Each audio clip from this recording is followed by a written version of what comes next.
Hayward on the wing. We play just over a minute here in the first. Makes it off the glass. And a really good way to start the game. He's a guy who, if he gets it going early, he's going to give you problems. You know, Clark, the thing you like about Derek Favors is he keeps adding to his game every year. You forget how young he is, too. That's exactly right. We need a reminder. This guy came into the league very early, right after a year of college. Seems like he's been around forever. Here's Exum. The Clippers getting the bucket. And here in the first, closing in on 2 minutes play. Favors with the screen. 6 on the shot clock. Nice ball movement by Utah. A shot by Hayward, wide open, and the Jazz another 3. You know, you're going to have success when you can start out shooting 80% from the game. So early offensively, they've been great. That's the way you like to start. Boy, just a lovely dish by Griffin. Kicks it to Gobert. Out to the wing. Fires the 3. And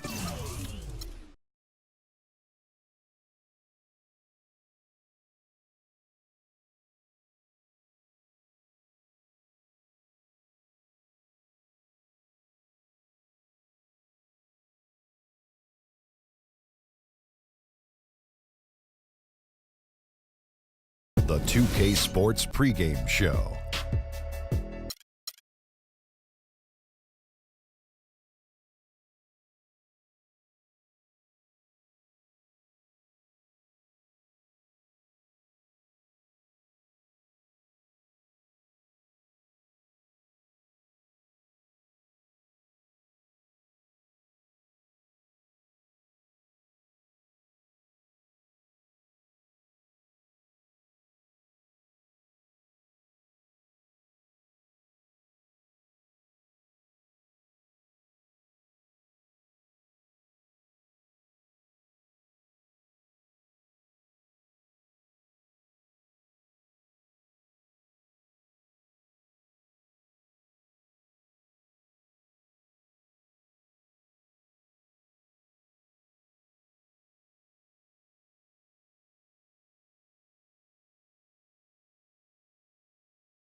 it's the home of the Jazz here in Utah as 2K Sports brings you today's action.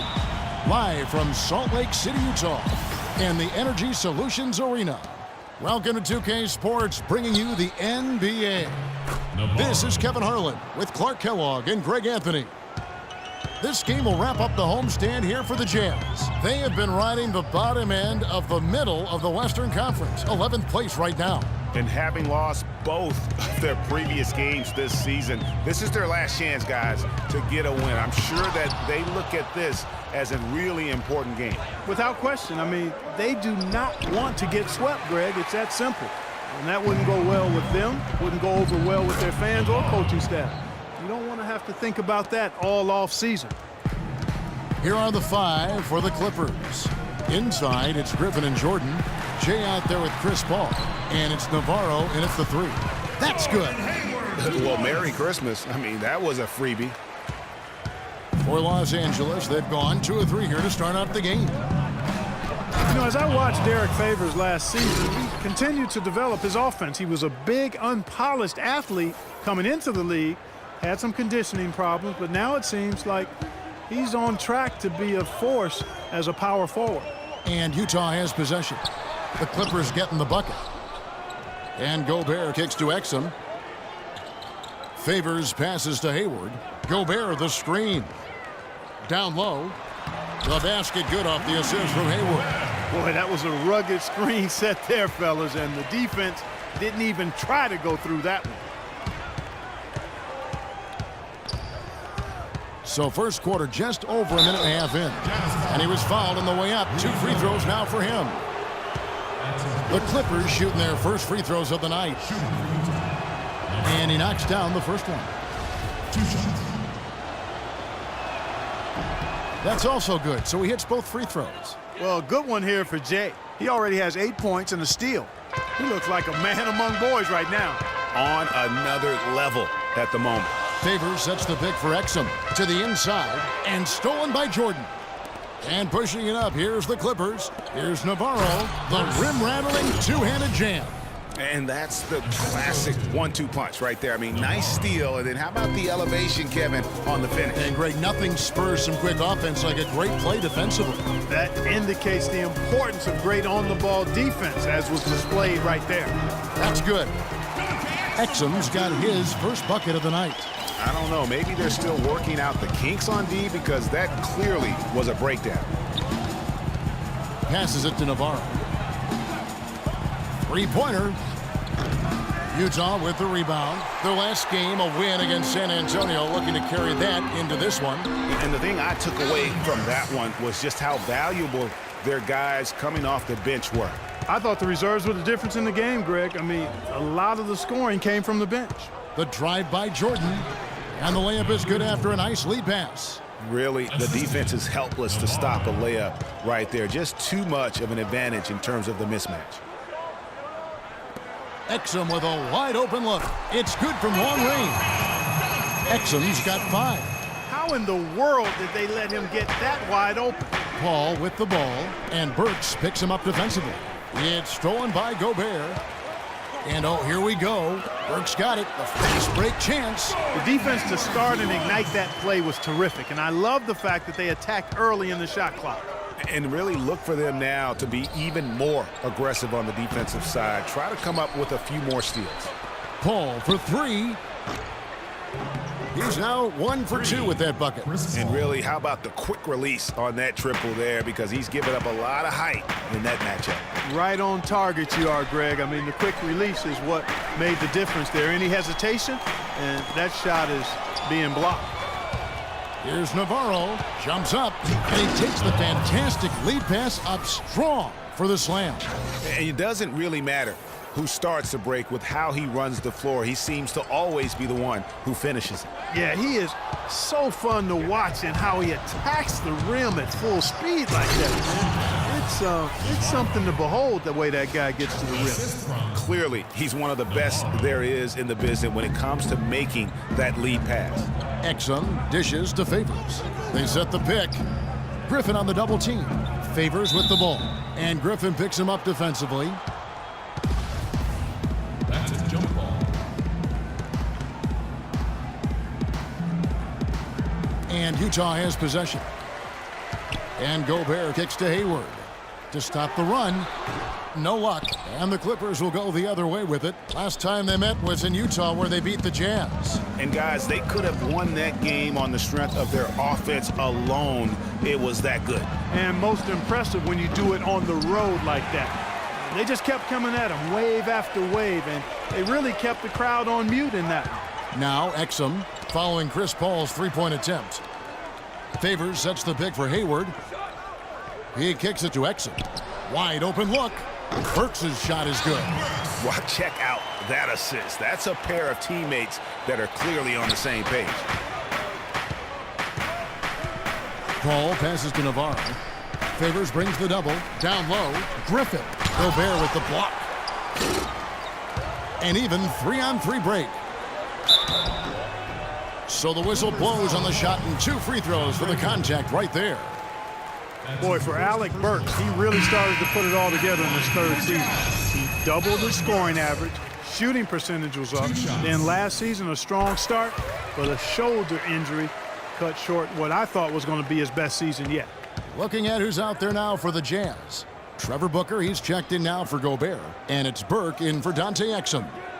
Here's Navarro. Against the Lakers, he was really on his game. You're not going to see that very often. Plenty of space, but he just, let's face it, he whiffs on that. And back to Alec Burks, a guy who entered the league with raw talent, but once the light went on, Greg, he showed the ability to help his team in a number of ways. Yeah, he's going to be the prototype in terms of a two-way player. He's a guy who can not only score it for you, but he'll rebound and defend it.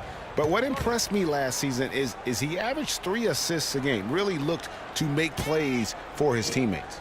Timeout is called, first of the game for the Jazz. Yeah, maybe a change of the game plan right now, looking at some different sets because of the matchups. Yeah, I agree with you, because they're looking to tweak things to maybe get those matchups working in their favor. Looking at who's out there now for the Jazz. Lyle comes in for Derek Favors. Rodney Hood subbed in for Burks. And let's get this update now from Doris Burke, who's across the way on the sideline. A short time ago, Quinn Schneider and I were able to chat. They're facing a team that they've yet to beat this season, 2 losses. And I asked him what they needed to do to turn it around. He said, quote, "At the end of the day, it comes down to putting points on the board, and we've got to find a way to be effective despite their shot blocking. Even if we shoot a few more jumpers, if we can crash the boards, we'll create some good opportunities. Guys, they need to break through and grab a win here today." Terrific, Doris. Thanks. They put a lot of thought into how they're going to match up against the opposing defense, guys. And so they should, because that's what it's going to take. This is such a tough D to break down. They're going to have to play a smart game offensively. Well, there's no denying that. I mean, you're not going to get by on skill alone. I mean, you've got to have the strategy and the skill working together. Navarro. That 3 off the mark. Jazz trail by 6. Deflects the pass. Griffin trying to get open. Hayward with some nice D. Here's Booker, and it's blocked by Jordan. The shot by Hayward, wide open, gets the three-pointer to fall. Hayward's got 7. Really hard to find fault with anything he's doing this quarter, at least at the offensive end. Here's Griffin. Booker pulls it in. Utah's gone 2 of 2 from three-point range here in the first quarter. Latrey, and again it's the Jazz from deep. Not much defense to speak of yet here, guys. Nope, it's been all offense, fellas, all the time here early. Hood can't get it to go. That's the kind of D you need when he's got the ball near the hoop. They were all over. And he gets the bucket. And he's starting to show that killer instinct this quarter, looking to extend the lead. Pass to Lyles. Hood dishes to Hayward. There's a good screen. There's the feed to Booker. Lots of room. And it's blocked. Here's Navarro. Boom, he jams it straight down. Great hustle to turn the block shot into a fast break hoop. That's a big-time play. The Los Angeles Clippers coming to this one after the win against the Lakers in Los Angeles. And even in hostile territory, as they were that day, they had no jitters at all. I mean, the confidence kept growing as the shots kept falling. And they were falling big time. I mean, from the top to the bottom of that roster, everybody was locked, loaded, and spraying jumpers. Over to the wing. Here's Navarro. Rebound, Utah. Nato off with the layup. Just tentative in the paint, lacking a little bit of confidence, allowed the defender to recover and contest that shot. And he gets it to go. Boy, they keep hammering away at him inside, forcing that ball into the paint. Smash mouth basketball. And Clark, it's a strategy that has served them well during the course of this first half. Here's Burke. Here's Hood. Another miss by Utah. And right from the start, Kevin, they've been pounding the glass. Most of those 50-50 balls also going their way. Well, I don't think there's any question about it. They came focused and ready to play. I mean, they're doing everything they can to put things in their favor. You earn that, and they're actually earning it well right now. Paul outside. Here's Navarro. Talking about that win against the Lakers, he was a big factor in that game as well. Maybe could have tried for a more memorable dunk than that. And we know he's capable of those memorable dunks. Yeah, and when he's got a lead like that, why not take a few chances? A lot more engaging and entertaining than just doing the old ho-hum one-hander. Shot and game clock separated by 5. Hood, the pass to Lyles. Tries to snap the cold streak. Hood can't get it to go. I didn't see that miss coming. I mean, he's usually been money from that range. He gives them a double-digit lead.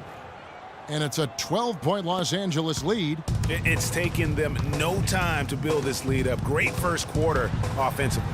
But no time to relax here. They've got to keep the pressure on with the defense, and I think they've got to try to put this one away early. Just 4 seconds left to play here in the first. Here's Navarro. He got it up that time, but it wouldn't fall for. All right, fans.